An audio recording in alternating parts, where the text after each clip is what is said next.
మనం నిన్ననే చూసినామా ఓ జంట పట్టాల మీద నిల్చుండి ఫోటోషూట్ చేసుకుంటుంటే ఇంతల్నే రైలు వస్తుంది. అప్పుడు వాళ్ళు ఏం చేయాలనో అర్థం కాక లోయలకు దునికిండ్రు అని. పాపం ఒకరికి కాలు ఒకరికి నడు మిరిగిందట. అందుకే ఈ ఫోటోషూట్లు రీల్స్ కోసం సాహసాలు చేయొద్దు అని మేము ఖుద్దు చెప్పేది. అయినా కానీ కొందరు వినిపించుకోకుండా ఇష్టం ఉన్నట్టే ఇంకా చేస్తూనే ఉన్నారు.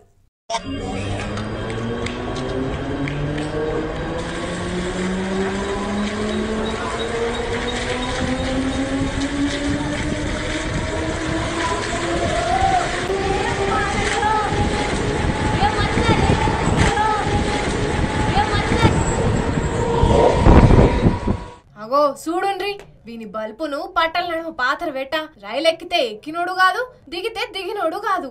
కాళ్ళిట్లా సాపి రైలును పట్టుకొని రయ్య రయ్య జారుకుంటా పోతున్నాడు. కొంచెం కాలు మలుసుకపోయినా అంటే వీని పరిస్థితి ఏంది? కాళ్ళన్నా ఇరుగుతాయి, పానాలన్నా పోతాయి కదా. అయినా కూడా ఇట్లా పానాలకు తెగించి రీల్స్ కోసం సాహసాలు చేస్తున్నారు. మరి వీడు ఇట్లా ఎంత దూరం పోయిండంటే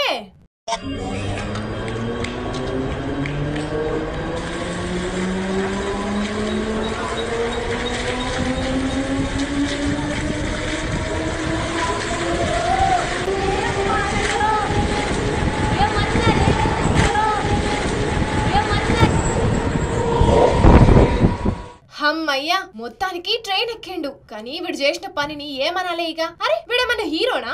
ఇదేమన్నా సినిమా షూటింగా? అంతగానం టాలెంట్ ఉంటే ఇంకా వేరే జాగలేవా? ఇట్లా రైలు పట్టాల మీదనే పరిష్కాలు ఆడాలనా? ఏందో ఏమొప్పో, ఎంత చెప్పినా మారరు. అరే నిన్ననే చూసినాం కదా ఓ జంట పట్టాల మీద పోటోలు తీసుకుంటుంటే ఎంత పరిశాన్ అయిందో.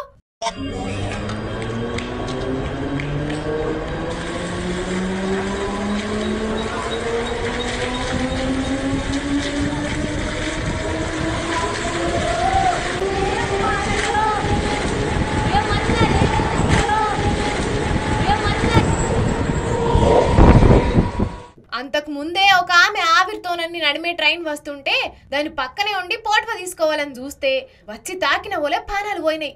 అందుకే జనాలు రీల్స్ అని వీడియోలని పోటవలని పానాల మీదకి తెచ్చుకోకుండ్రి, సరేనా?